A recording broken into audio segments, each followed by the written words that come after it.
I'm Carolyn Matl, a PhD student at UC Berkeley and Ruzena Bajcsy's Heart Lab. This work was done in collaboration with Yashraj Narang, Dieter Fox, and Fabio Ramos from NVIDIA Seattle Robotics Lab. In this presentation, I'll be presenting STReSSD, a novel framework that uses sound to bridge the simulation to reality gap for stochastic dynamics, demonstrated for the canonical case of a bouncing ball. Sound is an information-rich medium that captures dynamic physical events.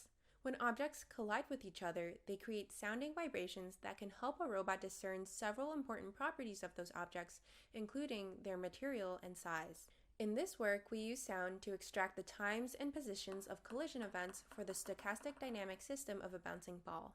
We use these simple features of sound in our presented framework to automatically calibrate simulations of the bouncing ball.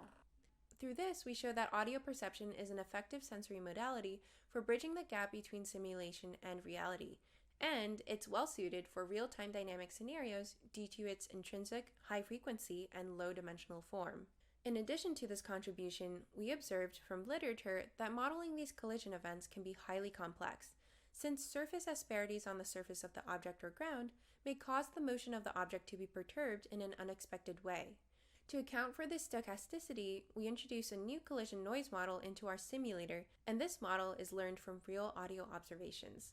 Finally, we conduct two robotic experiments to first demonstrate the predictability of the calibrated simulator in new scenarios, and then, combined with auditory feedback, to achieve reactive control in a vision-free robotic ball tracking task. We determined that the key material parameters to capture realistic ball dynamics in simulation are the coefficient of restitution, or E, which quantifies the energy dissipation of the ball upon collision, as well as the noise parameter kappa, which is the concentration parameter associated with a Gaussian on a sphere, otherwise known as the von Mises-Fisher distribution on a two-sphere. We base our collision noise model off of this distribution.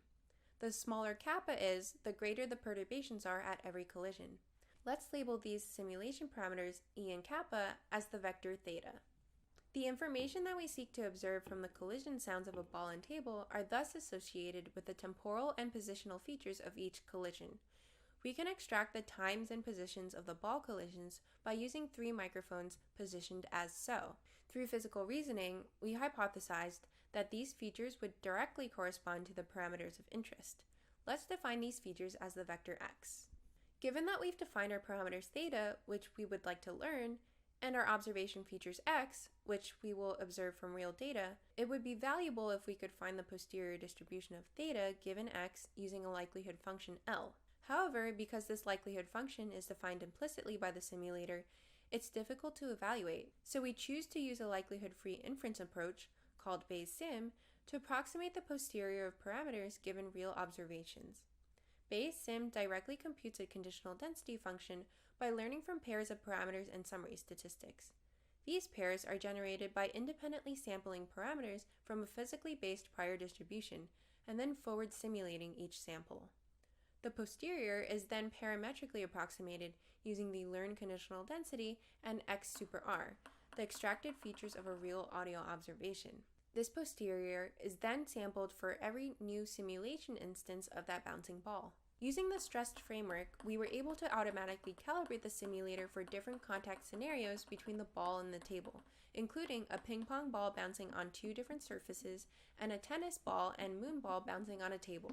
The calibrated simulators were shown to be effective in predicting the dynamics of the ball in a new scenario. The goal of this new task was to predict the success rate of bouncing the ball into a fixed cup from a specific position. The real experimental setup was replicated in simulation, and the predicted success rates in simulation matched closely with the real-life success rates. In addition to making open-loop predictions of ball dynamics, the calibrated simulators were used to learn a dynamics model to predict future bounce positions of the ball. This dynamics model was used in real time to track a ball in order to deflect it, using only sound as its sensory modality.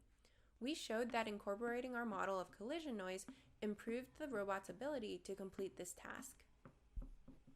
In summary, we demonstrate that audio can be a powerful sensing modality for tuning stochastic simulators and for guiding a robot in a highly dynamic task. Please see our paper for more details of the STReSSD framework and experimental results. And thank you for your interest in our work.